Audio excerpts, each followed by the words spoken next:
let me tell you a little bit more about myself. I'm Scott Turansky, and I am a professor at Concordia University where I teach the master's level parenting class for all of the students that are getting a family life education degree. These are people who are going to go out and be counselors. They're going to be social workers. These are people who are going to somehow work in family life education, in family life business of some kind. And so I train them all in this parenting program. And every one of my students that are in that program must be working with a parent while I'm training them. So it's a great opportunity for them to grow and develop. But you have to understand that what I'm about to teach you comes from a faith-based perspective. So I'm a Christian. I use the Bible as my authority for ideas. And so I'm going to quote some Bible verses tonight. I'm going to show you them on the screen. If you're coming and you just stumbled on this and you're looking for solutions for electronics, you will find them. But you have to understand that where I'm coming from. So if I don't want that to offend anyone, I just want you to be prepared for that as you see them and you understand what's happening here. Okay. Let me just review what we've done for the last 3 sessions. This will motivate you probably to go back and listen to ones you haven't been able to listen to. The first time we talked about getting things done. This is in the arena of all the things you do from the time you get up in the morning till the time you go to bed at night, just all the things you do, and then how children respond to those. How does your child respond to following instructions? Or how does your child respond to a no answer? Or how does your child respond when there's a problem with a sibling? All of that's in the getting things done. That's the training cycle.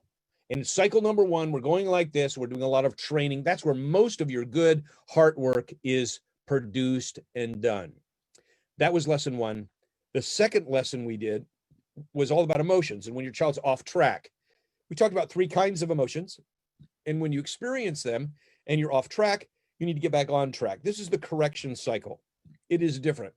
Now, many parents make the mistake of trying to use cycle number 1 when the child's off track. And so then we have children who are going, all kinds of bad things happen when you confuse the cycles.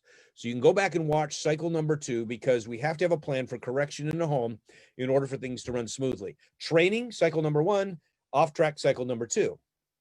Tonight, I'm going to talk to you about electronics, but it's just the arena to deal with stuff inside of a child's heart. The ability to live within limits, the ability to accept no as an answer. Those are very important things that all of us need to learn. And so I want you to know that tonight, I'm not going to just talk about electronics. I'm going to teach you how to help your child have life skills that will challenge them and train them for the rest of their lives. You want your children to be able to live within limits and to be able to accept no as an answer. It's very important for them to be able to do this. Let me explain why that is. Every time you say no to a child, the child has to grieve. Basically, they need to be able to, and if you understand the 5 stages of grief, then you know that you'll see these when you're working with a child when you say no, whether the child's 3, 4, or 5 years old, or 13, 14, 15 years old, or anywhere in between. You can see these 5 stages of grief with children when you say no to them. They have to handle disappointment. Disappointment is a part of life. So you're practicing. When you say no to a child, you're teaching them how to handle disappointment. The first stage of grief is the stage that where a child is in denial. What? I can't believe you're not letting me do this. Every parent lets their kid do this. You know, it's a strong statement of denial. The next stage is anger. And you see that anger where a child says, I can't believe it. You're the worst parent in the world, and lashes out and says all kinds of mean things when they can't accept no as an answer. The third stage is this bargaining. Well, I'll tell you what, if you let me have some more time on my device, then I'll do this for you. And so there's this bargaining that takes place when children can't accept no as an answer. The next stage is depression. And this is where they go around sulking. Oh, life's so terrible. I'm bored and it's your fault.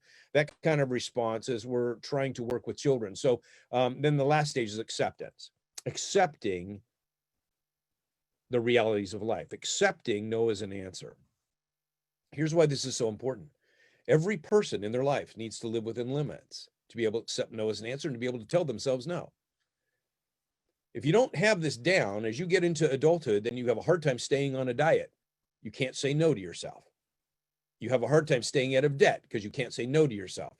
And you have a hard time going after pleasure that exceeds the boundaries that exist. So a young person who hasn't learned how to accept no as an answer can often find themselves going out of societal boundaries, out of family values, disobeying even the law in order to find two things: pleasure and identity. Two dangerous things. If you go outside the limits to find those, you're in trouble. So what we're about to talk about is very important. I'm going to give you a lot of information about electronics today, but I want you to understand specifically that we're going to talk about something going on in the child's heart. We're going to use electronics to help our children make changes, because if they can't live within limits, bad things are going to happen. Let me just show you one scripture that is very relevant to you and your children. In Ephesians chapter 2, verse 10, it says, "For we are God's handiwork, created in Christ Jesus to do good works, which God prepared in advance for us to do." It's not just that we're saying no to our kids because we feel like it's too much. It's what are the other things they could be doing that God wants us to be able to do and be involved in. The reason I'm sharing scripture with you is because tonight, when I get to the first step of your 5-step plan that I'm going to give you, the first step is going to be to choose the decisions that are right for your child. You're going to have to set some limits. I'm going to show you what that looks like, but you need a lot of information, and you're going to have to do it based on conviction, not convenience.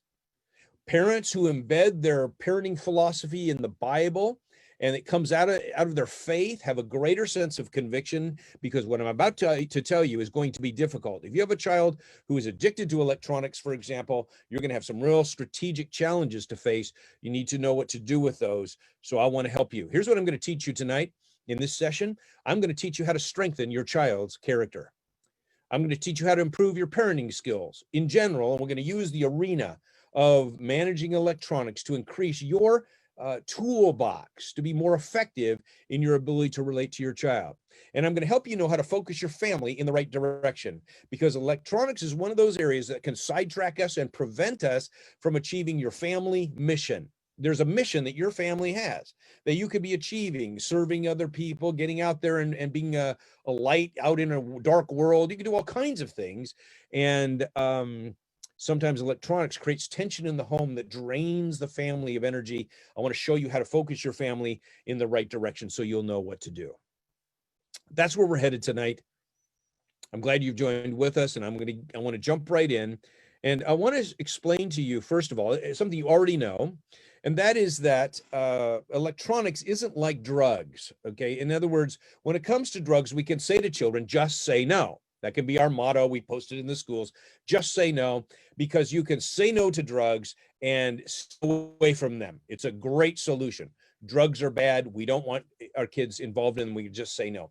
Electronics aren't like that. Electronics are more like food that we have to balance, like money that we have to manage. And so we have to understand that we have to stay within limits, and you can enjoy electronics within limits. When you get outside of those limits, bad things happen. So there's a management that takes place, and children often don't have the ability to manage these things. So we're going to step in and manage them for them as we teach them the ability to manage themselves. Rarely does a child have the character necessary to manage electronics, which means that we have to deal with good and bad kind of issues when it comes to electronics. So let's first talk about healthy use of electronics. I would encourage you to take screenshots of the screens, because I'm going to give you a lot of information right now that you're going to use in your step one of your plan. But you need all of this. You need a lot of data. You need a lot of information in regards to electronics so that you know what it looks like. Here's a healthy use of electronics. A wise use of electronics gathers necessary and helpful information for use in life. It's a source of learning and problem solving. It provides quick and easy connection to friends, family, teachers, and coworkers. It delivers ways to collaborate with others and to quickly interact on tasks and responsibilities. Cell phones are a servant, not a master. Electronics should be turned off at times to limit their invasive nature. Electronics can be a source of entertainment used in moderation and discretion. Moderation has to do with the length of time that you're using. Discretion has to do with what you watch. So electronics can be a source of entertainment. So there's a healthy use of electronics. We don't want to label electronics evil. It's just that it's good within limits. It's the limits that are important. We all need to have these limits, and we need to understand them. Here's another Bible verse. 1 Corinthians 6:12 says, I have the right to do anything, you say, but not everything is beneficial. I have the right to do anything, but I will not be mastered by anything. So the Bible talks about balance. That's what it's saying. You have the right, or you have the ability to indulge in all kinds of things, but that doesn't mean they're good. So you have to be able to set limits on them. So what is an unhealthy use of electronics? Let me show you what this looks like. Electronics use becomes unhealthy when it hinders a person's healthy life choices. It can inhibit a healthy lifestyle by reducing exercise or sleep or relationship. It can develop bad patterns for addressing stress or boredom or rest. That's going to be a very interesting one. You'll see me talk a little bit more about rest. What happens when it's quiet in your life? When there's some quietness in your life, what do you do? Do you immediately pick up electronics? A person who has an unhealthy use of electronics has a hard time feeling at rest. What do you do with stress when there's a problem that happens? Do you run to electronics? Certainly we're talking about children here, but this is something for adults too. There's unhealthy use of electronics. If children have a hard time handling stress, and every time they experience stress and they run to electronics, they're in danger. We need to have healthy ways of dealing with stress that aren't just electronics related. Boredom is a big one. And so we have to be able to deal with boredom. And so if that's your only solution, or a child's only solution for dealing with boredom is electronics, we have a problem. And we'll talk about that a little bit more. Overuse of electronics affects the brain, increasing stress and emotional dependence. Electronics can be a direct channel for exposure to worldliness and an attraction to ungodly thinking. What do I mean by worldliness? Well, when you think about worldliness, it's the world's philosophy of life, which says things like Christians are less intelligent than humanists, for example, those who just believe in the human spirit versus those who believe in God. And so the world often makes that kind of a statement that Christians are less intelligent, or that pleasure, worldliness is often this idea that pleasure is your most important goal in life. That's really dangerous, because if pleasure is your goal, then you're always trying to find something to make you happy, and that really ends up making you unhappy. And if you believe that, if you believe that worldly idea that pleasure is your goal, you'll believe another worldly idea that everyone should be happy in life. If they have feelings for this or that or something, then that's okay, because the real goal is we want everybody to be happy. It's dangerous. Worldly thinking starts to corrupt the way we deal with relationships, with authority, with finances, with our emotions, with our life goals, and so on. You have to be really careful of that. Exposure to worldliness is dangerous. Electronics use can lead to emotional instability and to addiction. And that's why in Romans chapter 12, verse 2, it says, don't be conformed to this world, but be transformed by the renewing of your mind. Then you'll be able to test and approve what is the good, pleasing, and perfect will of God. You want to know what the right thing is to do? Well, you need to have a renewed mind. And so this verse is very applicable to our use of electronics, because electronics start conforming us to the world, then we end up in trouble. Now, I want to continue to talk about this idea of electronics, because you're going to have to make some decisions here in a few minutes about where you're going to set some limits, what you're going to do. It's step number one. So let me continue on with some information. And as you see ideas here, you might want to jot down, oh, that's an important one for our family. Oh, that's an important one for this child, because that means you're going to set specific limits to protect in that particular area. More on that to come, but you have to know some information before we start making those decisions. Here's some dangers of electronics use. A heightened stimulation in the brain increases constant fight or flight reactions, triggering unhealthy emotional activity. You've got these things going on inside. In fact, described a little more in number 2. Chemical release and depletion in the brain are intensified, requiring more electronic stimulation to be at ease. This is really interesting. I'm starting to get upset. I need more electronic stimulation to be at rest. That's a very clear sign that we're moving toward addiction. So we have to be careful there. Number 3, emotional imbalance, such as increased anger from violent video games or anxiety and depression from obsession with social media. When you start seeing an imbalance in emotions, you see an increase in the main 3 emotions we talked about last time, which are anger or disappointment, sadness, or anxiety, especially related to electronics, then you're in danger. It's a warning sign should be going off here, and that's a time we really need to clamp down here. We need to set some limits on this child because this teenager, 14-year-old young lady, is getting really obsessed with social media, and she's starting to be depressed and anxious about the likes that she's getting and so on. So be really careful about that. Number 4, silence creates anxiety instead of peace. Just think about that. Just think about it in your own life. I mean, but just especially in the lives of children. If it's quiet, I need my cell phone. I need to turn it on, and I need to look and see what's going on Facebook or on TikTok or Snapchat or whatever. Okay. Or if things are peaceful for a moment, then we have a problem. I need to pick up my electronics. I need to watch a movie. In some homes, the TV's on all the time. We don't want to have any silence. And so the TV's playing continually in a home sometimes. So you want to be careful, because silence is one of those things that can produce good things inside of us. Creativity is replaced with stimulation when bored. So instead of being creative when you're bored, I'm going to find something to do, then stimulation from activity or electronic activity is required in order to deal with boredom. No one responsibilities are postponed or avoided or delayed. So a child postpones homework, doesn't do the schoolwork because of the electronics are so distracting, or doesn't do chores or do the things around the house that you ask them. It's just all this, wait a minute. They've got the wait a minute disease, keep pushing this off. Number 6, social media interactions lack the relational depth of face-to-face communication, increasing loneliness and lacking relational connectedness. This is a real big one. In our society today, more and more people are feeling lonely, even though they're connected electronically. In fact, the greatest group, the group of people demographically with the highest level of loneliness is the ages of 16 to 24. When those are the people that are most connected on social media, it's a false sense of relational depth. Number 7, electronics open the pathway for worldliness to creep into the heart. We've already mentioned that. You want to keep that in mind. That's why it's so important, as Titus 2:12 says, it, speaking of salvation, teaches us to say no to ungodliness and worldly passions and to live self-controlled, upright, and godly lives in this present age. That's a relevant verse for today. You have to be able to say no to some of these things that are coming about.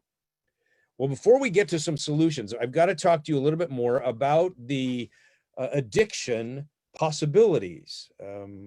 I just want you to know this, because some of our children are addicted to electronics, and we'll see it in a number of different ways. Just look at this. In just a moment, I'm going to ask you, does your child have a problem with electronics? We're going to do another poll. And do you see any of these signs in your child? Just look at this. Electronics addiction is the physical, psychological, or spiritual dependence on devices or electronic activity. Dependence. I have to have it. If I don't have it, I can't feel good about myself. In most cases, the individual is not able to pause or stop or disengage the interaction for any length of time. They just feel anxious and they have to get back to it. The game is waiting. I need to get back to it. I want to find out if people are interacting me or on my story that I post in Snapchat and so on. This builds internal thinking patterns that compromise a person's identity, emotions, and general performance, and hinders healthy relationships with friends, family, work, or God. It's dangerous.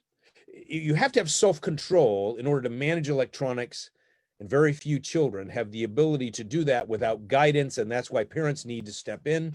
Proverbs 25:28 says, like a city whose walls are broken through is a person who lacks self-control. Now, you can just see this in a child's life. They've got holes in their wall of their life. Their integrity is damaged because they just can't manage electronics well. And so we have to be careful. We're going to help them because they need to develop more self-control. But because they don't yet have self-control, they need parental control to step in. So as you're thinking about this electronics, here are some warning signs that may indicate electronics addiction. Obsessive, demanding, and controlling behaviors designed to protect screen time or electronic engagement. Children are demanding. They're obsessive about this, and they engage in manipulation or controlling behaviors in order to manipulate the situation or demand from you what they want, that is to play with the cell phone or get on their computer or get on the tablet or whatever. And this can happen with children who are 4 and 5 or children who are 17, 18. these are signs of electronics addiction in children at any age.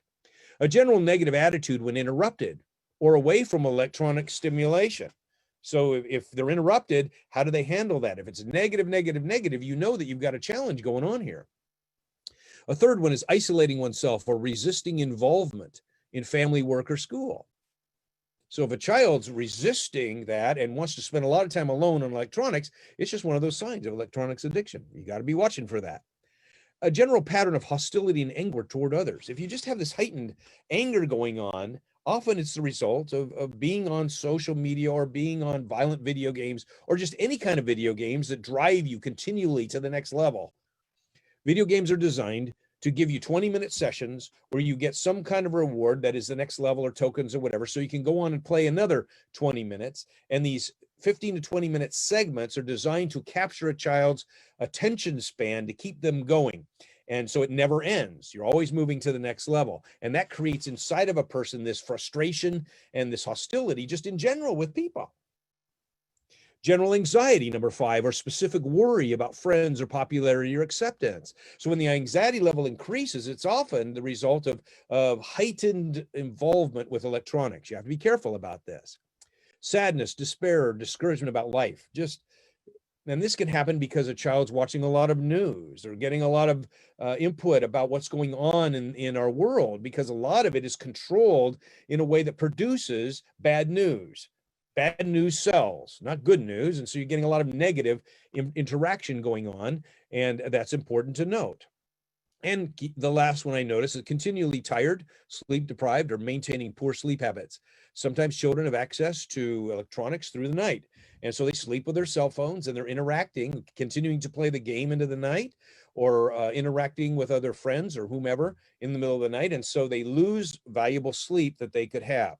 So keep that in mind as you're going forward. Now, what do we mean by electronics? Let me show you 7 different types of electronics use that you're going to want to consider as you're developing your plan. Remember, we're going to come to a plan in just a moment, but you have to identify these 7 different areas that you're going to want to have a plan for. Number 1, communication with friends. Texting and using apps to carry on conversations with friends and others. Nothing wrong with that. It's just you're going to have to limit it, or you're going to have to be able to deal with that particular category. Entertainment, watching movies, shows, or apps such as Facebook, YouTube, Twitter, Instagram, Snapchat, TikTok, and others as amusement activities. It's just entertainment. We're just following the path. And Facebook, because they're owned by Google, knows your patterns. And so what happens is they bring up the next video that they know is going to match who you are and what you want. And you go, whoa, I'm interested in that too. And pretty soon you have ended up watching hours of YouTube videos that you never planned on doing because of this. And it's the same as with your children. So entertainment isn't bad. Again, it's something that has to be managed. Social media is different. So now you're posting and reading and searching and following and liking and commenting on apps with friends and other people in groups or individual streams. So social media isn't bad. Again, it's one of those things that needs to be managed. Video gaming, playing games alone or with others through apps or on the internet. Video gaming isn't necessarily evil. Some games can be pretty violent or disruptive to a person's psyche, so to their spiritual life. So we want to be careful of that. But generally, video gaming itself isn't bad. It just has to be managed. Pornography. The question is pornography, watching sexually explicit material and feeding sexual desires. The question isn't if your child is going to see pornography anymore. The question is when. Does your child have a plan? This is one of those things that's bad for children, and because it exposes them to adult material in their lives before they even know and understand how to manage it. It's bad. It's certainly not good for adults either, because it creates all kinds of damage in a person's psyche who finds themselves attracted to and certainly addicted to pornography. The next one is shopping. This is another category, looking at trends and styles and fashion in order to increase one's ability to be accepted by others or focus on materialism. So shopping, again, isn't bad, but there's some children who get consumed with this and it just starts to affect them. It has to be managed and limited. And then I say other, I just wanted to have a place where we're going to put the music, the news, the TV, the radio, all that other stuff that takes place through electronics that children get involved in, often not bad, but it has to be limited, and managed. All right, so now I've shared with you a lot of information, and I want to pause here for just a moment. And it looks like we have 200 and some people on this, 250 people or so that have joined with us so far. And I want to ask you a question. So, Joan, could you bring up this poll? I want to know, does your child have problems in this area of electronics? So you're on here. I just want to know, would you say that your child has a significant problem with electronics? I just want to see what we have and what we're looking at here. And it could be the child you're working with. If you are a grandparent, you've got grandchildren and so on. So out of the 233 people that are on here, we're just trying to get a feel for, is this a problem? I want to know who are we speaking to here and what's going on. All right, give you about 5 more seconds to log in your responses. We've still got about 50 more people that could log in and give us an answer. Would you say your child has a significant problem with electronics? Yes or no? Mark down your answer there. Okay, go ahead, Joan, and let's stop that poll and post the results so that people can see them. Notice that 69% of the people that responded to this poll have indicated that their child has a significant problem with electronics. That's serious, and I'm going to give you some solutions to deal with that. There are another 31% of people who said that the child doesn't have a significant problem with electronics, but you're here probably because you want to know how to either prevent the problem as you're moving forward in life with your children, or you want to know how to keep things going well and what to do to decrease tension in your home so you don't have a problem. All right, so you can go ahead and pull that off the screen, Joan. Let's start working with some facts here. I want to give you some information as you're developing a plan, and I'm going to give you 5 different steps. I'm not quite to the 5 steps yet because I want to give you more information to add in and evaluate where you are in this. So let me give you some facts that will help you. You should be logging the ones that are most important for you. If young children turn to electronics when bored, it robs them of the creativity and brain stimulation they would otherwise use. Very dangerous for young children in their development to be exposed to screen time, especially on a regular basis, because it robs them of very important brain development exercises. When a child's bored, they have to exercise their brain. And so we want to be really careful about that. Excuse me. Electronics have no discernment. You know this. Unless they interrupt social experiences like meals, riding in the car, normal conversations, and family life. If you find electronics interrupting your life, you need to know that limits need to be set so that we can prevent that from robbing you of significant life events with your children, particularly relationship. We're going to come back to those ideas. You're going to have to make some choices of what you're going to do in a moment, but I want you to have as many facts as possible. Many parents use electronics as a babysitter or to relieve them of parenting tasks, robbing children of other ways of entertaining or controlling themselves.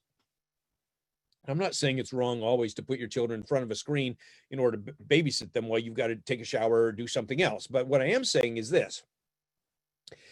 Children, when they are given electronics, do not develop the skills necessary for other things.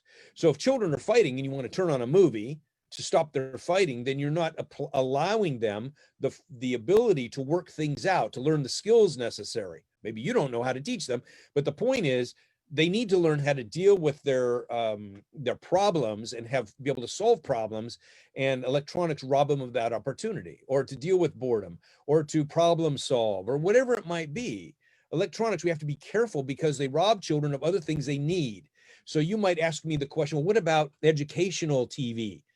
And allowing your child to watch several hours of educational TV so that they can learn. Well, there is a good benefit to educational TV or educational YouTube videos or whatever. There's benefit to that, but think about what they're missing. It's one thing to watch something on TV. It's another thing to figure it out and play in the dirt and do whatever you need to do in order to find solutions for life. So just keep in mind that when you use electronics, and some of the positive things about electronics, you give up something else, and children need those things. And lastly, almost all children and young people lack the internal strength of character to manage electronics. They don't have it. It's just too complex. It's too demanding for them. They need help. And that's why we use all kinds of parental solutions to help them. It's very important for us to do that as we're working with children, because we want to help guard their thinking. We want to help protect them. We want to help them move in the right direction. Another Bible verse that will help you here is Colossians 3:2. Set your minds on things above, not on earthly things. We have to be careful. All right, as we move to some solutions, before I develop the plan, here are some solutions. Let's talk about some general principles that you want to keep in mind as you're going to choose exactly what you want to allow in your home. Number one, delay the onset of electronic activity. Push it off. Don't think you're the cool one to give your child a cell phone when he's 10. Postpone smartphones as much as possible. Avoid screen time with younger children. This is very important. Yeah, very young children. I already mentioned this, but children who are preschoolers miss out on so much because if they're spending a lot of time in screen time. So be really careful about that as you're working with young children. And then just with any child, delay it, push it off as far as you can. You'll have to decide when that is, but as much as possible, push it off. Number two, inspire and require healthier forms of entertainment and comfort. Encourage creativity, reading, and physical activity. So I watched a little girl going down the street in my neighborhood. She fell down, hurt her leg. Her parents are there. And instead of getting comfort from her parents, she says, I want my iPad. That was her way of getting comfort. Just be careful. We have to encourage healthier forms of entertainment and comfort. And things like creativity, reading, and physical activity can get you started. But you're going to want to push your children into things they can do, not just what they can't do. If we're only setting limits and being negative, then it puts us in a bad position. We want to be positioning ourselves well by identifying all the things our child could be doing as they're moving forward. Number three, cell phones should be parked overnight, during meals, in the car, and during family time. Get rid of them if you have to. And that includes parents sometimes. Sometimes we put the cell phones all in a basket during mealtime so that they're not affecting what's happening. So you're going to have to choose how you're going to do that, but you're going to have to set some limits on the use of cell phones, tablets, computer time. You're going to have to somehow limit them. And we'll talk about exactly what you do and how you do that in a few minutes, but you're going to have to do it. That's part of the deal. Avoid electronics use in private places such as bedrooms. Put computers in common areas. It increases accountability. You can see what your child's involved in. And so it just allows you more access to what's happening in their lives. And teach children to be relationally available. Here's one idea. When using headphones, we say to kids, keep one ear unoccupied while walking around the house or in common areas. So if you're walking around, you cannot have two headphones in because you are not relationally available. That's one of the principles in life. We need to be relationally available to others as we're moving forward. Number six, set parental controls on home internet and cellular activities. Limit apps and content children have access to.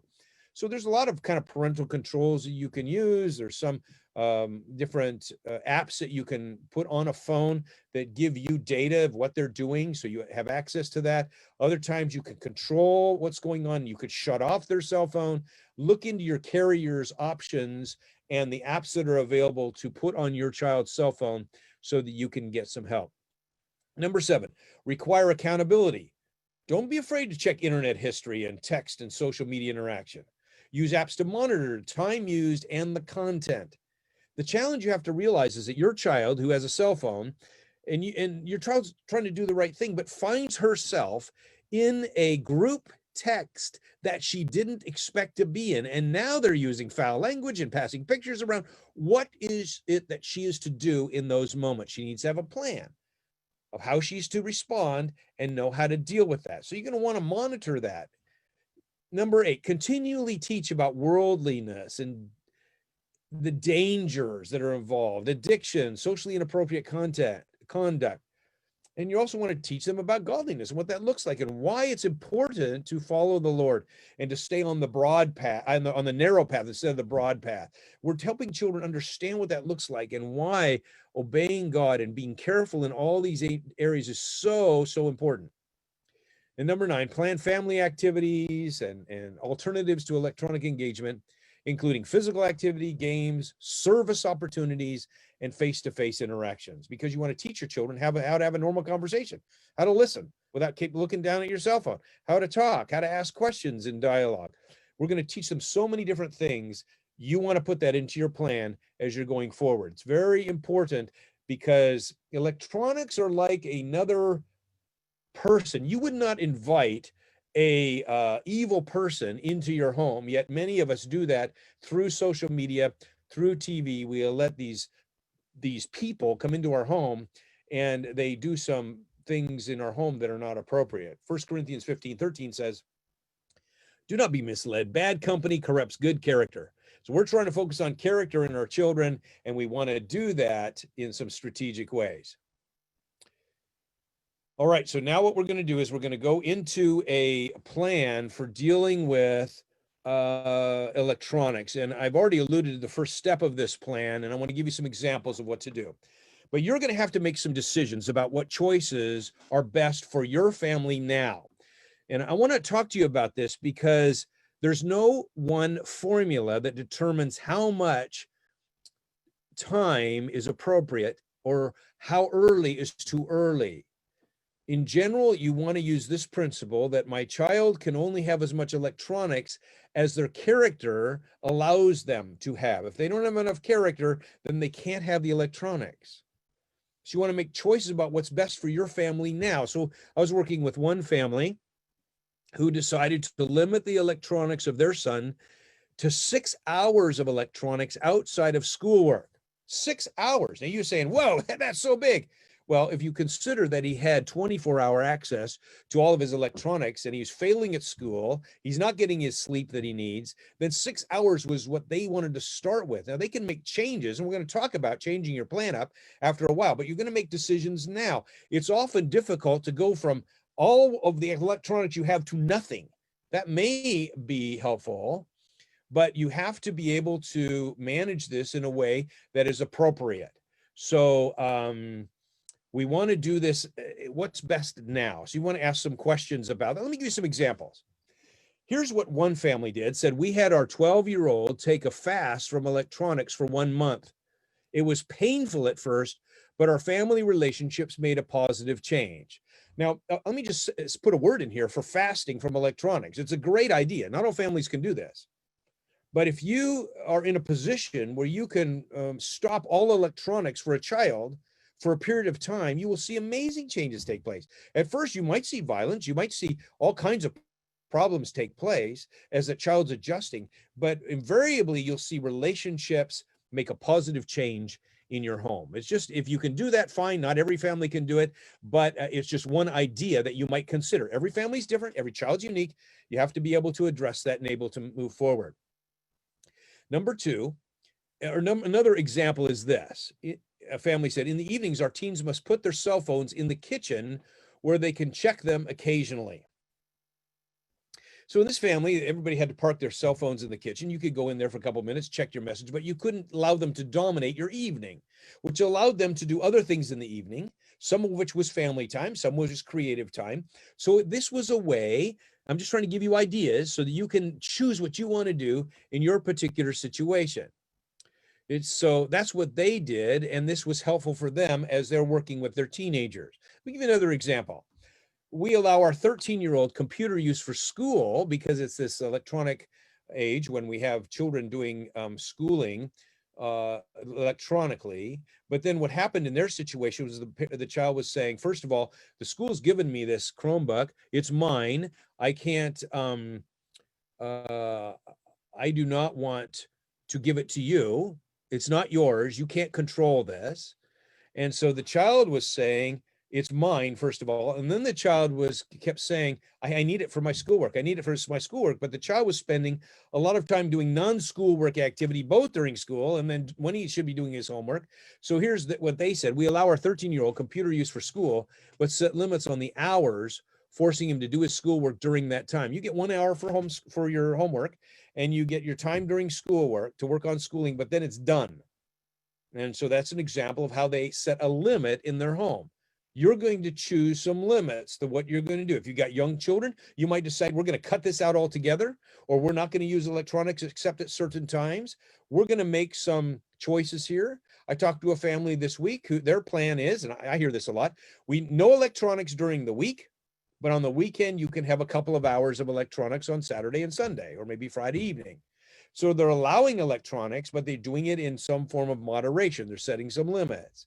You're going to have to choose the amount of time that you're going to allow your child to play electronics. you're also going to have to choose what games or what activities your child has access to. You may choose to stop your child from access to TikTok or Snapchat or something because one thing leads to another, and you end up in places where the child didn't intend to start. Or you may decide that this child can't play on a video game that never has an end to it. Or you're going to limit violent video games because they do some damage inside of a child's heart. If the child doesn't have the character to manage it, you're going to want to set some limits. Step number one, you're going to want to take all the things I've said so far in this session, and you're going to ask some very important questions about your child. Every child's different. One child might be able to handle a cell phone at 13 and another can't. Don't try to treat everybody the same. You don't have to do that. You're going to look for ways to manage the cell phones. In one home, one mom said, well, the cell phone was given to him by his dad, and I'm a single mom, and when he comes over to the house, he says, Dad gave me this cell phone, you don't have any control. I would just say this to the mom. Mom, it's your home. You have to make some decisions about what's going to happen in your home. So you can limit the cell phone use. That's your prerogative. With a 17 and 18-year-old who says, I'm an adult. Well, let me just give you some information here, young person. You're only an adult by age. Adulthood really doesn't take place until you can manage yourself, move out, have a car, and so on. And that usually takes place between 25 and 27 years of age nowadays. And so that's when adulthood really takes place. As long as you're living in this home, we have some guidelines about how we're going to manage ourselves. You do have the freedom to go and live somewhere else. If you want to, you have the freedom to live here. We would like that, but we have some guidelines. And those guidelines are based on our convictions. So when you're making choices about what to do, go back to convictions, not just whims, not just what makes you feel good or what you think is a wise thing. Go back to your convictions about what's best for this child. And your child's going to disagree with you. Your child's not going to be happy. That's okay. We're going to come to that step in a minute. Just in step number one, I want you to know you need to set some boundaries about what's going to happen. That's step number one. Set them based on your convictions about what's best, because that's going to drive you. And that's why I shared so much scripture in this presentation, because I want you to be able to go back to your faith and say, we're doing this is because it's the right thing to do. We're not letting other people dictate what's going on, the culture, what's happening with all other 13-year-olds. We know all other parents of 13-year-olds let their kids do all kinds of things that are unlimited. In our family, we're different. We have convictions. We're setting these limits. You want to choose what's best for your family. Set those limits, and it might not be your ideal yet. You're moving toward an ideal, but at least you're going to start reining in what's happening with electronics. You're going to say, this is what we believe is best. This is best for our family. If you're in part of that group, you don't have electronics problems right now, you're deciding now what your convictions are and how you're going to run electronics in your home. Step number one is you need to make the choices. Step up. You're in charge. You're the parent. You're going to decide what's going to happen. But you have to be ready for step number two. Step number two is to prepare yourself for resistance. This is very, very important, because you know that as soon as you start to set any limits, you're going to have an angry child who's stomping around the house, maybe breaking things, yelling, calling you all kinds of names, creating conflict, making demands. One parent said it's like having a terrorist in our home. And I understand it is really painful. That's why if you're going to do something based on your convictions and you're going to take some actions, you must prepare yourself for resistance. Resistance is going to happen. You need to be ready for that. And if you have a hard time with conflict, this is going to be really tough for you. But you want to be able to prepare yourself, because the part about change inside of your child's heart is really closely connected to emotions. So when a child has to change, their emotions are flared, and you're going to see emotional drama take place. Don't get sucked in. Be careful. Let me give you some examples of what some parents have done. One mom said this: I tell kids no electronics in the car. That's because she wants to have, that's her principle. She developed that. She knows that the car, by the time they pick up the kids and take them home, that's a good time for interaction to take place. So no electronics in the car. They rob them of the relationship. That's their idea. Okay, I'm not saying that has to happen in every home. That happened in this one mom. She said this, and here's what she said: the first few minutes I get complaining, but then conversations start to pop up. Expect resistance. Very important. It's going to be part of the process. Here's another one. My son had a major tantrum when we imposed limits, throwing and breaking things. But he eventually realized we would not be deterred, and we are working on anger and living within limits. So they have to work on that. It's not going to be easy. That's one of the things they're working on in their home, because this child needs to learn more than managing electronics. Electronics are just this way that the child is demonstrating they have a heart problem, an anger problem, and a problem living within limits. And so don't be afraid of your child's emotions. You can't be afraid of them. Very important to know that. Here's another example. One dad said this: my daughter tries to suck me into arguments and fights about electronics, and I have learned to refuse to take the bait. Don't get sucked into the emotional drama. What happens? A child gets upset, the parent then also gets upset, and then they keep going up and up and up, and it just gets. Use firmness as you're working with your child. The firmness is strategic as you're helping your child to change. Very important as you're bringing about change in your child. Firmness is important. If you can avoid the escalation, that would be helpful. But we're trying to not escalate here. Don't get sucked in with the arguments. Don't get sucked in with the fights. Determine that you're going to move forward, hold firm, and your firmness is what's going to guide you through, and the child needs to adjust inside of the heart. I got to just say this. I just think that this is a hard area for parents, because here's what happens. If you're in a room and someone's emotionally upset, even if you don't know the person, okay, you see somebody upset, it makes you feel upset. We are all emotionally connected. And that's especially true in a home. If one child's upset, then everybody feels upset. And then we can easily get sucked into the drama. If you're having a hard time with conflict, or you're struggling in that area, you're going to want to be really careful that you don't get sucked in. You have to become more tolerant of the dissonance here, and don't get deterred by don't let children control you with their emotions and their defiance, because it'll only lead to all kinds of challenges that are going on. That's number 2. Prepare yourself for resistance. You really need to do a boot camp probably here to prepare yourself before you actually implement your plan.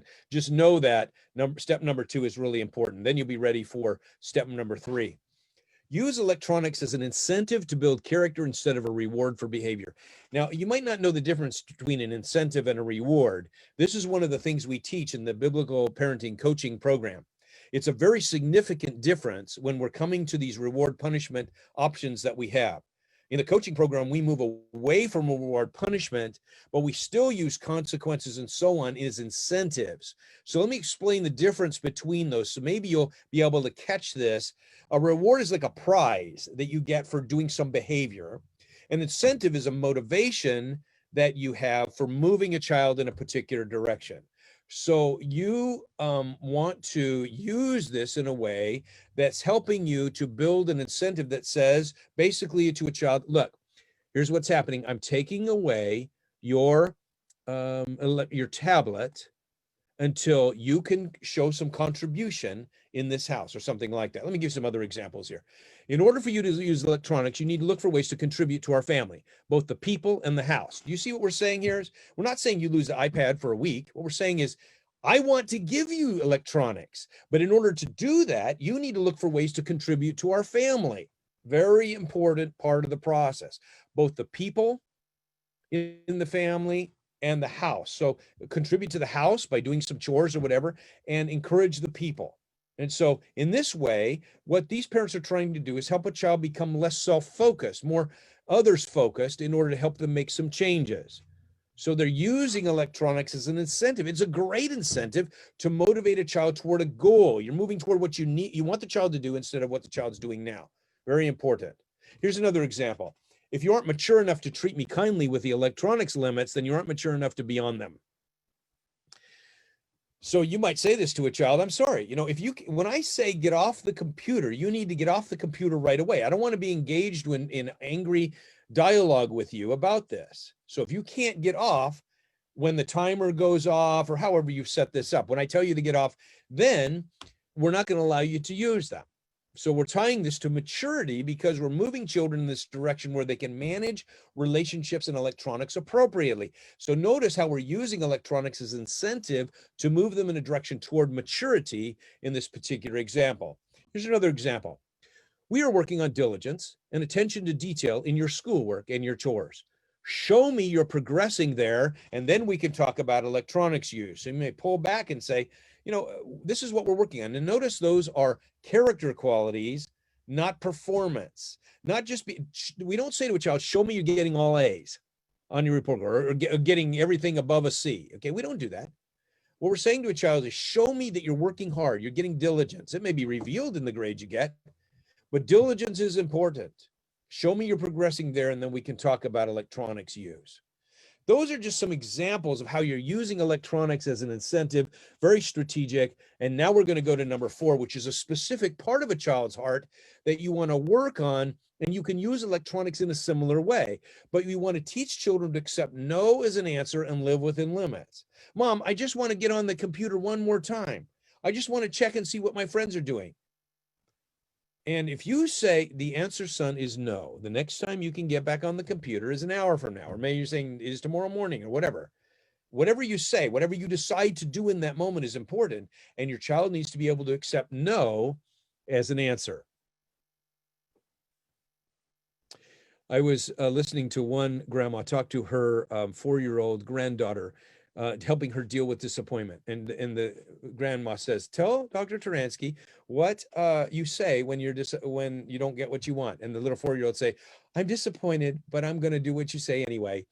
You see, here's a grandma who understands this idea and is teaching her granddaughter how to respond well to disappointment now at 4. They don't even have a lot of electronics in their home, but they're teaching this child to accept no as an answer. All children need to know what this looks like. Let's take some examples here. Badgering, arguing, or manipulation crosses the line. Parenting hint, move from the issue to the process. That is the way you're treating me. Let me explain that. When a child crosses the line, that means they're valuing what they want more important than the relationship involved. That's crossing a line, and that line is not one we cross. And so you want, as a parent, to move from the issue, that's electronics, to the process, the way you're treating me. Son, you're treating me in a way that's unkind right now. I'm not even going to talk to you about electronics until you deal with the way you talked to me when we were back there in the hallway. So move from the issue to the process. The process is the way you're treating me. Don't keep talking about the issue. Here's another example. Practice contentment and gratefulness. What should they look like in your child, and how can your child demonstrate them? If you have a child who's continually badgering you about electronics, you want to be working on gratefulness. What is gratefulness? Well, it's the ability to identify things I'm grateful for instead of complaining about the things I can't have. That, in essence, is what contentment is too. Being able to be happy within limits.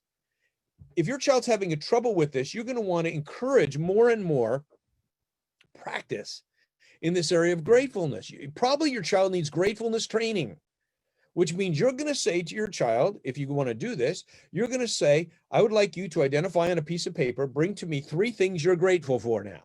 Do you see in this example the word how? How is a very practical word. Don't just say be grateful. You want to show your child how to be grateful, and even require a gratefulness list from a child that's practicing this idea of gratefulness. This is so valuable if you're going to be able to live within limits and accept no as an answer. Learn gratefulness, learn contentment, and this requires practice. Look for ways to practice it. How does this tie into electronics? Well, we're putting electronics aside for now while we work on this. So you can use electronics to actually motivate your child or give them an incentive to demonstrate more gratefulness and contentment in the process. Here's another example. Work on the big 3 tasks. Now, these are the big 3 of young people. All young people need to be working on these 3 things whenever they experience differences. Your differences with parents, differences with siblings, differences with teachers, differences with authority of any kind. These are the big 3 that are life skills that young people develop during adolescence. Gracious communication. You don't get what you want?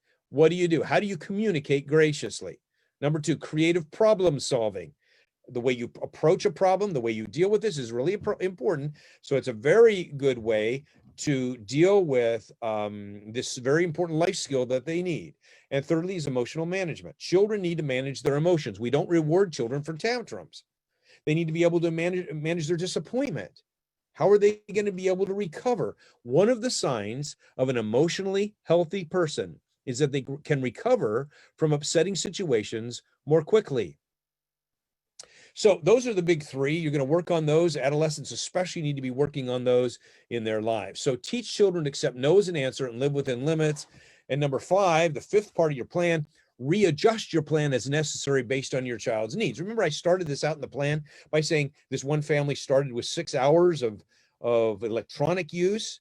That's what they needed to do first. But as they went on, they were able to move this boulder inside of the child's heart further toward self-control and self-management and so on. Here's some examples. Once you've started limit setting, you'll likely be able to practice saying no more often in order to continue character development. Very important. Remember, at first, you're just starting to get things moving. Very important to be able to do that. Secondly, more character means more self-management with accountability. So if you're going to develop more character, keep in mind you're going to transfer some management to your child. So we're going to send children on missions of responsibility with their cell phone, but we're going to check the internet history. We're going to check what's going on. Some children can't handle that. So we say, I'm sorry, you don't have a cell phone at 14 or 15 years old because it's getting you into trouble. So the answer is no. There's some parents who say, well, it's a safety issue. I give my child a cell phone for safety reasons. Well, let me just say that there's so many dangers associated with a cell phone that counteract that idea of safety. I mean, children, we can teach our children how to be safe and to get help. Everybody else has a cell phone. They can always borrow somebody else's to call home if they need to. It's a safety issue. And there are certain cell phone plans or electronic plans available that allow your child to have access to you just by touching a watch or a cell phone. All it does, it can connect with you, not anything else, doesn't have access to the internet. You can find those things. So deal with your safety issues. Sure, it's important, but don't allow children a smartphone with access to all kinds of things because of the dangers that are out there. As you're readjusting your plan, continually look for ways to increase godliness and healthy thinking and behavior. Very important as you're continuing to monitor this. This is a plan that's moving. It's adjusting as you go forward. So you're going to want to develop a plan that's specific for your child. Don't feel that all the children in your home have to have the same plan. Treat your children independently. Very important that we don't try to treat all children alike. That increases competition and comparison. It's not good in the family. Everybody needs to feel unique and special, and every child is on their own unique plan, their own race before the Lord. So you're working with a child independently to help them develop the character that child needs. Now, if you're struggling in this area and you're still wanting some ideas, let me give you some ideas. I'm going to give you 3 different solutions. One is, just keep this in mind. You do not have to live with lingering tension in your home. The tension of living with young people who are consumed with electronics is huge. If you're stuck, get help. And that's what we do at the Biblical Parenting Coaching Program. We work with parents of children of all ages in order to help them make significant changes in the dynamics. Many parents are saying, okay, I got the plan. I just need someone to walk this through and help me implement it. We have an encyclopedia of ideas of how parents can be more effective in working with their children.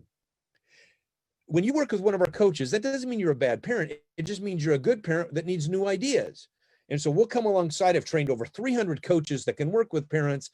And so I would encourage you to take a look at the Biblical Parenting Coaching Program. I'd be happy to meet with you one-on-one for a free 15-minute consultation in your situation to help you know if that's the best thing. Go to my website, biblicalparenting.coach, sign up for that. I'd be happy to talk to you about it.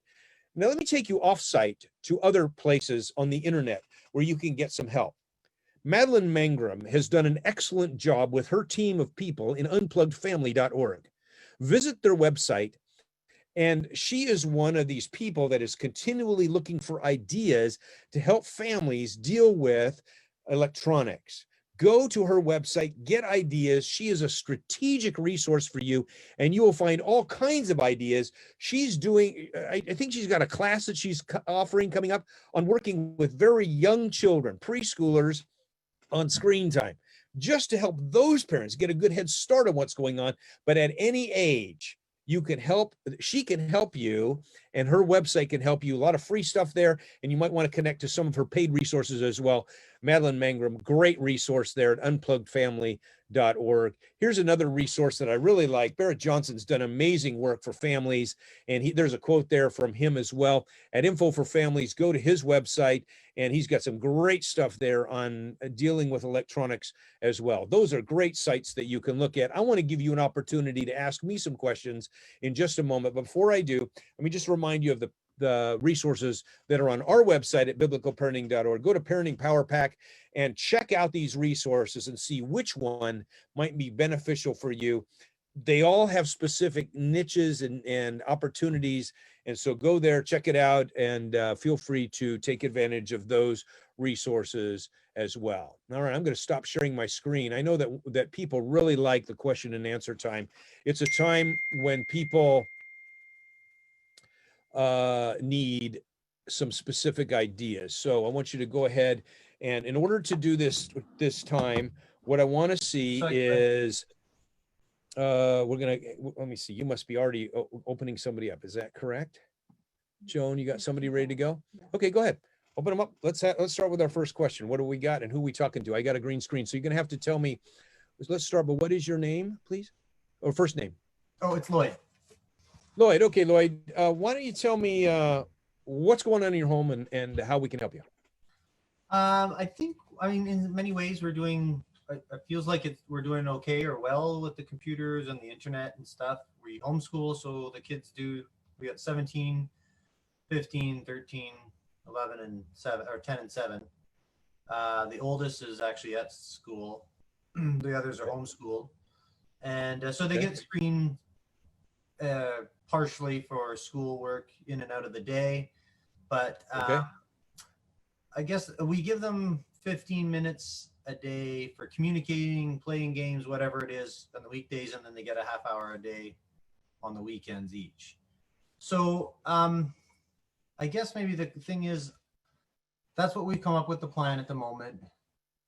But I don't know if I feel like it's good and right. I guess my wife and I think we have a disagreement about what is appropriate and good. Sometimes I feel like we could give them more, but I also see how, that's just the attrition that it gets towards more and more as well.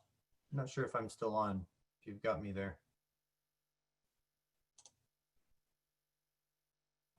Hello? Oh, I'm on. Okay. So I guess the question is maybe how do you determine what is, I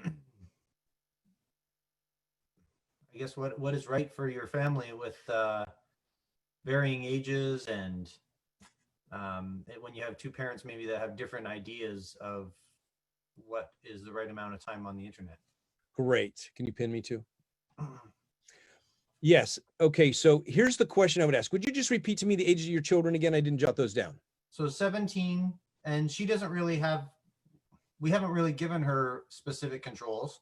Okay. For the timeline, period time limits or anything. Okay. And then 15, 13, they have, one has a cell phone, and they both have laptops. And then the 10 and the 7-year-old just use our home computer, which is here in the kitchen that, when and there's time, they hardly ever use it. All right. So the answer to your question, and you're asking a real good question. It's a very practical question. How much is too much? And are we in the ballpark here? And my answer to the question has to be this. Are we, each child's different, and you have to evaluate each one of your children differently, and you have to ask the question, are we in danger here? Are we seeing the danger signs? Is this child living a balanced life? Is this child able to manage the electronics appropriately, get off of them, have relationships? Is this child managing emotions well? Are we seeing any indicators? And you're going to use that as your primary way to evaluate whether your child is able to continue on given the plan that you've got. I would be, you've set some global guidelines for your family, and that's okay. Although you've got a pretty big age group, you're going 17 down to younger ages, and so you may want to adjust that based on their age and development, not so much their age, but their character development to help you make some decisions there. So you're going to be asking the question of what does God want this child, this 17-year-old, to do? I mean, and so when we get that going on, and that child can see what, we know where we're headed, then good things can happen with that child. So really want to ask the questions that have to do with character development and watching the signs to know whether this is appropriate. And you might encourage your 17-year-old, as we often even encourage adults, take a break from electronics if you need to. Take a fast for a period of time because it just helps you to become more spiritually aware and so on. Does that make sense? Yeah. Thank you for asking the question. I'm grateful. Let's go to Chioma, and I'm going to guess this is Chioma from Nigeria. Nigeria. Am I right? Yes. And is that Samson with Chioma? Yes, that's us. Hey, welcome. I'm glad you're joining us from Nigeria. That's so great. All right. Now Samson is a coach, and we have someone else who joined this session from Nigeria. So maybe they'll connect with you in the chat on the side. You have the ability to chat with other people. Hopefully she'll reach out. Oh, they can't connect. Okay. No, connect with the whole group then. All right. So what's your question? Okay. Or Samson? Yeah. Right. I have a 13-year-old, no, a 12-year-old. She is very, very good with creating content on her laptop, but she tends to spend so much time on the device. So there are times when I have to constantly want to get the laptop from her, and then she goes into a fit. She tries to argue with me, give me reasons why I can't take it from her. And at the end of the day, I end up using force just because I also want to protect her from spending too much hours on the laptop. And I'm trying to think of more creative ways to help her with that, because I noticed that attitude is now dovetailing into the way she relates with her other siblings. She gets into fights with all of them all the time over very, very, very little issues. So I don't know what kind of advice you can give me to address that challenge. Good question. Good question. All right. And what is going to be encouraging to all the other people that are listening is that these same problems happen in Nigeria that we experience in the United States. So, yeah, very real and important question. The fact is, your daughter at 12 years old does not have a plan to get off the electronics. She only has a plan to get on. And that is the problem. So we must set limits on her on the getting on unless she can get off. So I would suggest that the practice sessions you set up are going to be in 15-minute increments. So you're going to, okay. What I would like to do, is to limit her electronics more and give her more opportunities to get off. And then she's going to need a plan. What is she going to say to herself, and what is she going to do in order to get off the electronics without creating a problem? That is the goal here for her. So we have to have a plan in order to move forward. Does that make sense? Yes, it does. Okay, so you're going to have to set that up with her. You're going to say, look, I'm willing to give you some time with electronics. And I'm not sure how long that's going to be, but if I'm going to give you 15-minute increments, and based on your ability to get off will determine whether I give you more. And so you may set up, you may say to her, I don't think you're really ready for this, and take a break for it for a week or 2 weeks or a month or some time. But then you're going to say to her, okay, here's what we're going to do. I'm going to let you get back on. And when I let you get back on, then you're going to have to be able to get off. And it's the practice you do at getting off. It's really doing the hard work inside of her that's going to help her to be more effective and to be more successful. Does that make sense? It does. Thank you so much. You bet. And thank you for your work there in Nigeria and representing us there. Thank you. All right. Thank you, sir. You can raise your hand and we can see that question. So notice you're still listening, Samson. You can see that that someone has made a comment there who's also from Nigeria. So go ahead and look in the comments and you guys can get to know each other somehow there, exchange contact information or so way. Yeah, okay, so someone just asked this question. Cindy asked the question, I missed the first half. Is there a way to see what the signs are to watch for? And Joanne said the recordings and slides are available at this website. That would have been great if I would have started the recording. But I forgot to start the recording. I am so disappointed that I never started the recording for this event. So you guys are hearing something that will never be heard because I never recorded it. Oh, we got it on Facebook Live. Oh, yes, that's right. Oh, I will capture it from there. Yes. So Joanne has told you where you can see it there. And And I'll download it from Facebook Live and I'll create the video and put it up there. Oh, I'm so relieved. Okay, so do we have another question? Raise your hand if you would. Claudia Campbell, let's release her so we can let her speak. Oh, I'm so relieved. Okay, Claudia, you're on. What do you got going on? How can we help you? Yes, I have 4 boys at home. Oh boy, let's pray. All right. I'm a single mom. Okay, my goodness. You got So I have a almost 21-year-old, Okay. almost a 16-year-old, Okay. a 10-year-old and a 7-year-old. Wow, what a spread. Okay, what kind of question do you have? So my thing is here at home with me, my 2 little ones, my 10-year-old and my 7-year-old, they don't have a video game console. Great. But now my 7-year-old has gotten in the habit of asking for my phone to play video games on it. Yeah, I got you. And I've been trying to talk to his dad about limiting screen time over there, because over there at his house, they do have a game console. And Yep. as you mentioned earlier, he does use it as a babysitter. Yep, I got you. And my 7-year-old is having accidents on himself because he's not wanting to get off the video game. Okay. So how can I know I can't control what happens over there, but how do I get through to their dad to, like, this is an issue, this is a problem? All right, good question. So first thing you're going to do in a single parent situation where you have joint custody is this. 1, do all you can to influence the other parent. And sometimes there's a cooperative relationship, sometimes there's a hostile relationship there, but do everything you can to give information, develop a joint plan that works in both homes. So do anything you can to bring about change in the other parent so that we have some kind of unity taking place in the midst of that. That's step number 1. We do what we can.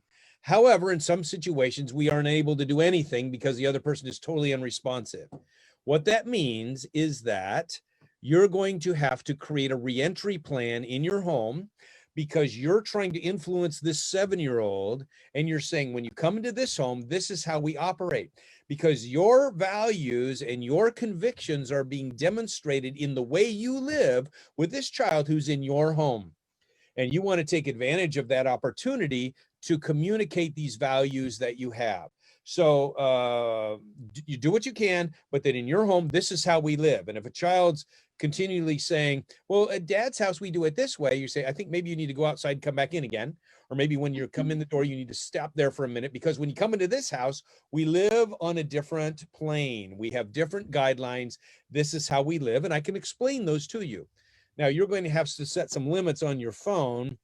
And this child may try to use some badgering techniques to get the phone from you, but you're going to have to say, no, we don't do that, or set the limits, whatever you think they are, that you're going to make known to the child. You want to make it clear that I'm going to give you 15 minutes a day to play a game, or we don't do this at all, or something like that, so that the child knows what's expected.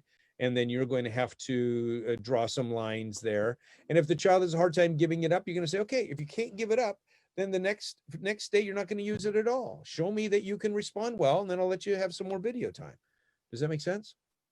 Yes, and yeah, exactly. And that's what I do. Now with my 16-year-old, that's the problem. Oh. He's the problem. He is, like, as you mentioned too, that, you know, they'll use tactics like, oh, well, I bought the game. So for example, he bought his video game console. Okay. Right. You know, so he'll say things, he'll say like, oh, well, you can't take it from me because I bought it with my own money, which he did. So in that, what do I do in that? Well, okay. There's a belief that your 16-year-old has that needs to change. And this is a belief that people have in society often. I own it, therefore I'd be able to do whatever I want with it. But there are societal rules that prevent you from driving your car faster than a speed limit. You can't say, I bought this car, it's my car, I can do whatever I want with it. Society has limits. You live in this society, then you you abide by the limits that society provides. Your son lives in a family. He lives in your home, and when he's in your home, there are guidelines that you have. In essence, he doesn't own anything, or he can own it, but he can't use it in an unlimited way because he owns it. He has to live within society. This is a very important lesson he needs to learn right now. So we need to be able to say to him, when you're living in this home, this is what takes place, and so what we're saying to him is, you can't just live however you want. So you are going to set limits. You might have to take the console. If he's unable to live within limits, you might have to take the console. You might have to turn off the internet at a certain time, because he needs to learn to live within limits. And those limits are societal limits, family limits. It's a very important concept that he doesn't know yet, and you have to teach him that. It's going to start with a conversation you have with him, but then likely he's going to have to learn from experience when you say, son, you need to get off of it now, or we can't keep it, we can't keep this going here. We can't keep going the same way. So we got to set limits here, and he needs to see that we're going to set these limits in order to move forward. Does that make sense? Yes. Thank you very much. Yes, you're welcome. All right, I've got I don't have anybody else raising their hand, but I had a comment up here. Well, go ahead. Let's go with Jamie. She's got her hand up. Let's try to answer that. I see a lot of questions down in the comments that are good questions. And maybe I'll address some of those. We only have about 10 more minutes here, but let's see what we could do. Jamie, you're now been unmuted. Tell me about your situation. Okay. I was just curious how you can use incentives with different age ranges. Yeah. During different times of the day. And you're not giving the older one or the younger one a reward too. So incentives for my preschooler are going to happen in the morning and afternoon, but for my school kids, they're going to happen after school. So any advice on that? Okay, so let's, as far as, use of electronics isn't always an incentive. Sometimes it's just we give them the use of electronics. If you're using electronics as an incentive, that means you're going somewhere with it. In other words, this child is developing some skill or character quality, and you're using electronics to do that. We don't always do that. Sometimes we just allow a child to watch a movie or something, and so that's fine. But one of the things we have to teach our children is that we don't treat everybody the same. That's not fair statement that comes out of any of your children's mouths is an indication they misunderstand life. Whenever you're competing and comparing yourself to other people and using the statement, that's not fair, it leads to anger in a person's life. And God does not treat us all equally, even in his model as he works with us. So we must develop a plan that allows us to treat each child individually, or we treat them special. Okay, so a child who's a preschooler is on a plan, and if the older ones are watching a movie in the evening, or they're in electronics, the preschooler needs to go in the other room and find some play toys to play with. Obviously, you're going to have to be part of that and help manage that, but we don't want to say, because this child gets this, we're going to give another child the same thing. So don't hesitate to set limits on children, and trying to set these dynamics that will set the parameters for each child independently. Now, I would even say your older kids, you want to separate them too, in the sense they might both share and watch the same video, or have some video game time that they play together. That's fine. But you're also treating them independently and having discussions with them about their own situations, because every child's selfishness is unique. And so you want to be able to help them have a plan to move forward. And so you might allow one child to have a privilege that another one doesn't have in order to be able to move forward. Does that make sense? Yes, thank you. Try to use that as you're moving forward. Let's take Chinui Black. Can you unmute her, please? Hi. Hi, how are you doing? Did I pronounce your name correctly? Yes, it's Chinwe. Oh, I really didn't pronounce it. Yes. Well, only the two Nigerian folk that are on the call would be able to do it. Okay, well, but we actually benefited from your coaching program and have come to one of your seminars when you came out to LA. So we love you guys, are so grateful. I thank you. That's great. Uh-huh. And my question is about the character development, as well as you said work on the big 3 tasks of gracious communication, creative problem solving, and emotional management.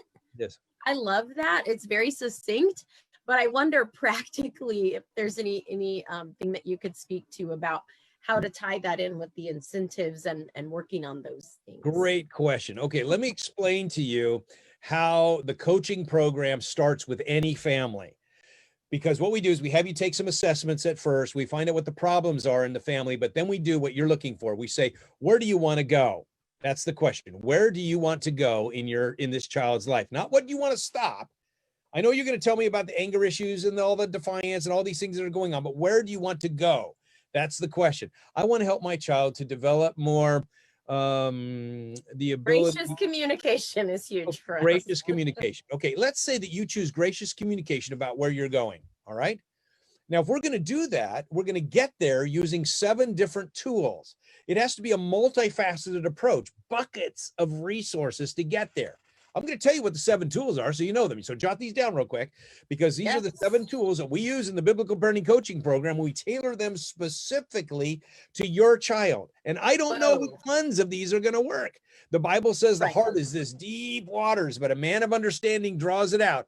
So you're going to try these different things. 1, start with relationship. Build relationship, because emotional connectedness helps soften a child's heart. That's number 1. And that's a big bucket, what that looks like. I don't have time to go into all that right now. We take 8 weeks to go through all of this. Number 2, visioning. Son, we're going to be working on a gracious communication. That's such a valuable tool that's going to help you for the rest of your life. It's going to help you to be a better dad someday. It's going to help you to be a better husband. It's going to help you to have our relationship improved. Gracious communication is one of those things you're going to need. Graciousness is a heart quality. I can hardly wait to help you on this. I am excited. That's visioning. Okay. The next one is firmness. Firmness is going to not just be consequences, but firmness in this case is going to involve 2 parts. Whenever you see a lack of gracious communication, you're going to draw a line and say, whoop, wrong response. Do you need a do-over, or do you need a detour? Or do you need a do-over, or do you need to go take a break and settle down? I mean, those are just techniques that we use, okay? In other words, if you're doing the wrong thing, I'm going to give you grace with a do-over, or you're going to have to go take a break and you're being disciplined. You're in cycle number 2. And we're also going to practice gracious communication. We're going to say, what are some ways that what does gracious communication mean? Well, it means you come in and ask questions instead of being demanding. It means that you listen to other people before you make a comment. It means you ask follow-up questions after you ask one question. It means you say compliments. You might if you're trying to work on gracious communication, you might put on your wall in your kitchen, here's ways that you can comment during the meal. Tell us a story, compliment somebody for something, or ask a question. Just write those up on the wall. I just made that up. You can put whatever you want on there. But I want to add that my kids are 9, 7, and 5, just for your reference. Okay, great. So that's helpful. Put something out there that they're working on. So that's the firmness component. Next, we go to teaching. We're going to teach what is gracious communication. And then we're going to talk about that. We illustrate it with visuals, activities, teaching. The next one is coaching. We're going to have this attitude with our child that we're trying to help this child to go to the next level. We're not a policeman, we're a coach. And the next one has to do with prayer and all the spiritual resources we bring in, because God empowers us to be kind and gracious with other people. And then lastly, transferring responsibility. So this is your child's problem. It's not your problem. Son, you have a problem here. I'm helping you deal with your problem. And so you need to develop some solutions here. I'm going to hold you accountable. Those are the 7 tools. I've just kind of scanned over them. But take those 7 tools, because those are the tools that God uses to bring about change in our hearts as well. Set it as a target, move in that direction. You can do that with any heart quality. That's what we do in the Biblical Parenting Coaching Program. Okay? Thank you so much. All right, let me take one last question. This is from Yadi to everyone. She asks the question, my son does everything in private mode. Me and my husband are not on the same page on taking action and handling the situation. He's nonstop on his phone. I mean, if he is not showering or sleep, he is sleep deprived, he stays late on the phone, and we don't know how old this child is. for Yachty, but I'm going to go down in case you decide to tell me how old this child is. Yachty says he's 15. All right. Thank you. I'm most concerned about the fact that you and your husband aren't on the same page. What that tells me is that we probably need to get some joint vision going on here between them. And that means the way that you parent is going to be modified by your husband's interests in this as well. So that's going to require some real work here. There may be some times when you have more influence. So all this depends on how much you can do with your husband, how much you can do without your husband without creating some challenge in your marriage relationship. But let's say that you have some control here, if you have any, then you're going to try to start setting some limits and require that he be contributing in order to use his phone. That's where I would start. I really like that approach. That, son, in order to be able to move forward, you need to be able to contribute to family life. And the contribution is very important. Now, the fact that he does everything in private mode is dangerous because that means he's getting out of the accountability. What that generally means, what I would suggest, is that the cell phone plan that he has is probably not the best. We need more parental controls and we need more options. That's what I would prefer.